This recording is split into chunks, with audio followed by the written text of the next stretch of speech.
I answered the door to find my son bleeding.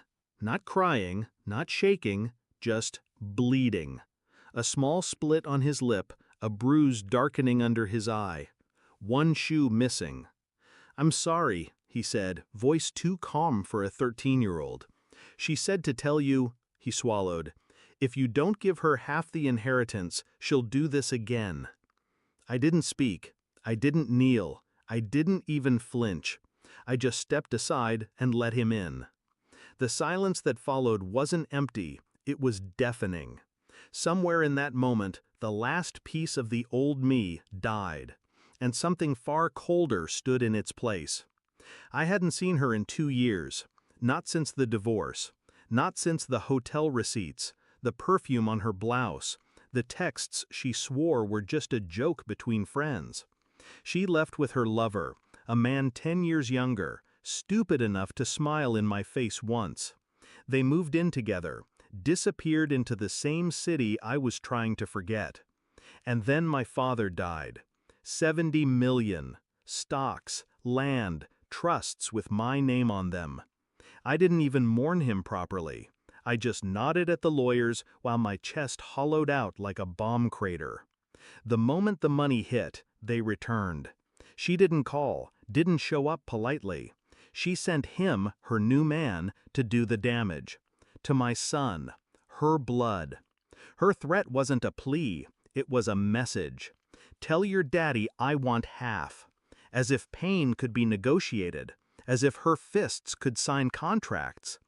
I didn't react, not outwardly. I made my son a sandwich, washed the cut on his lip, tucked him into my bed, and told him I'd be downstairs if he needed me. Then I opened my laptop. Her bank statements still pinged to our joint account. She never changed it.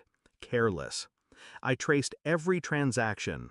I followed the money like veins in a body until I found where it pulsed. An apartment rental in her lover's name. A clinic. A luxury baby store. She wasn't just back for the inheritance. She was planning a family. With him. And she was broke. Desperate. I scrolled further. One message she forgot to delete, hidden under archived folders on a shared cloud. "Get the kid to cry. He'll give in faster." I stared at it for a long time. I didn't feel rage. Rage is messy, loud. This was something else, something colder than hatred. I drove to the apartment the next morning. Didn't knock. I walked in. She was there. So was he. They froze like children caught in a lie.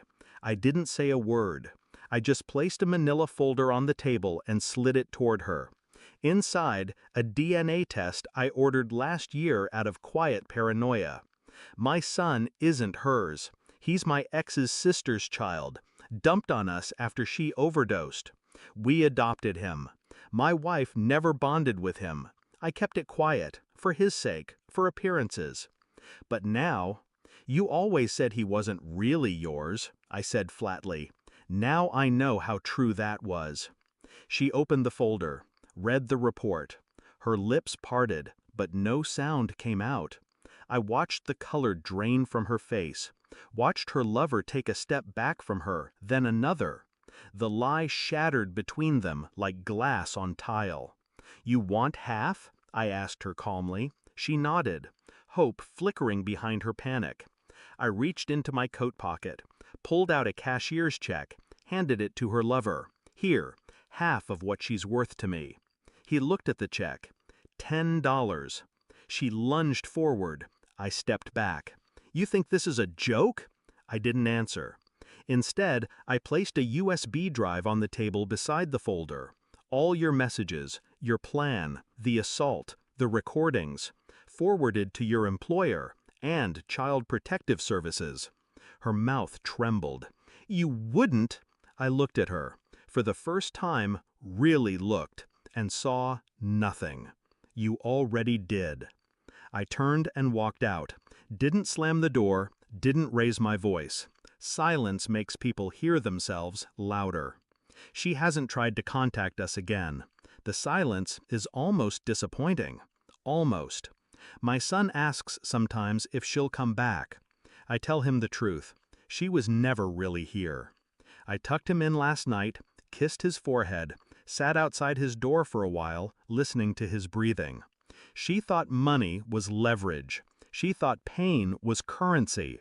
She forgot who she was trying to extort. I was raised by a man who taught me control, and now I understand what he meant. There's no need to scream when you're right. You just need to wait until the lies collapse on their own. And when they do, you let them suffocate quietly.